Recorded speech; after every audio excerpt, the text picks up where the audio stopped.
Mark 2. A few days later, Jesus went back to Capernaum, and when the people heard that he was home, they gathered in such large numbers that there was no more room, not even outside the door, as Jesus spoke the word to them. Then a paralytic was brought to him, carried by 4 men. Since they were unable to get to Jesus through the crowd, they uncovered the roof above him, made an opening, and lowered the paralytic on his mat. When Jesus saw their faith, he said to the paralytic, "Son, your sins are forgiven." But some of the scribes were sitting there and thinking in their hearts, "Why does this man speak like this? He is blaspheming. Who can forgive sins but God alone?" At once Jesus knew in his spirit that they were thinking this way within themselves. "Why are you thinking these things in your hearts?" he asked. Which is easier, to say to a paralytic, "Your sins are forgiven," or to say, "Get up, pick up your mat, and walk"? But so that you may know that the Son of Man has authority on earth to forgive sins, he said to the paralytic, "I tell you, get up, pick up your mat, and go home." And immediately the man got up, picked up his mat, and walked out in front of them all.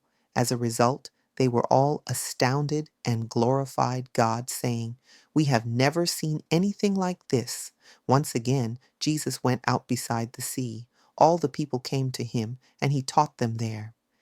As he was walking along, he saw Levi, son of Alphaeus, sitting at the tax booth. "Follow me," he told him, and Levi got up and followed him.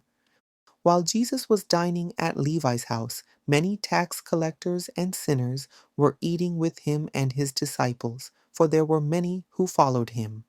When the scribes who were Pharisees saw Jesus eating with these people, they asked his disciples, "Why does he eat with tax collectors and sinners?" On hearing this, Jesus told them, "It is not the healthy who need a doctor, but the sick. I have not come to call the righteous, but sinners." Now John's disciples and the Pharisees were often fasting. So people came to Jesus and asked, "Why don't your disciples fast like John's disciples and those of the Pharisees?" Jesus replied, "How can the guests of the bridegroom fast while he is with them? As long as he is with them, they cannot fast. But the time will come when the bridegroom will be taken from them. Then they will fast. No one sews a patch of unshrunk cloth on an old garment. If he does, the new piece will pull away from the old, and a worse tear will result. And no one pours new wine into old wineskins. If he does, the wine will burst the skins, and both the wine and the wineskins will be ruined. Instead, new wine is poured into new wineskins." One Sabbath, Jesus was passing through the grain fields, and his disciples began to pick the heads of grain as they walked along. So the Pharisees said to him, "Look, why are they doing what is unlawful on the Sabbath?" Jesus replied, "Have you never read what David did when he and his companions were hungry and in need? During the high priesthood of Abiathar, he entered the house of God and ate the consecrated bread, which was lawful only for the priests, and he gave some to his companions as well."